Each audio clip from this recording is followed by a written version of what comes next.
The spectre of a European army is looming after an EU defence chief said it was time for the bloc to grow up, and appeared to back the idea of a 50,000-strong reaction force capable of intervening in overseas disputes. João Gomes Cravinho was speaking the day after a new report cast doubt over the EU's ability to militarize itself, given the EU 27 as a whole spends an average of 1.2% of GDP on defence, well below the 2% recommended by NATO, in sharp contrast the UK.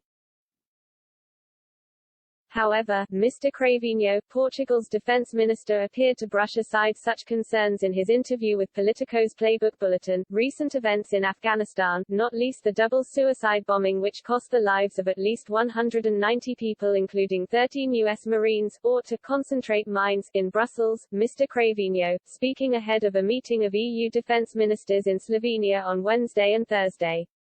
He added, "We cannot remain adolescents forever. We have to, at a certain point, stand up and say we assume responsibilities. That time has come." Mr. Cravinho insisted he did not use the phrase strategic autonomy, because it has become so divisive. In particular, countries in the former Soviet Union were very wary of anything which could be seen as loosening ties with both NATO and the USA, he stressed. He insisted the plan was to work, in very close cooperation with NATO with the United States. Nevertheless, he emphasized, not being dependent on others for issues that are vital interests for us, adding, "This is part of a process of building Europe." Joseph Borrell, the EU's top diplomat, has floated the idea of the EU creating what he has termed a rapid entry force of 50,000 soldiers.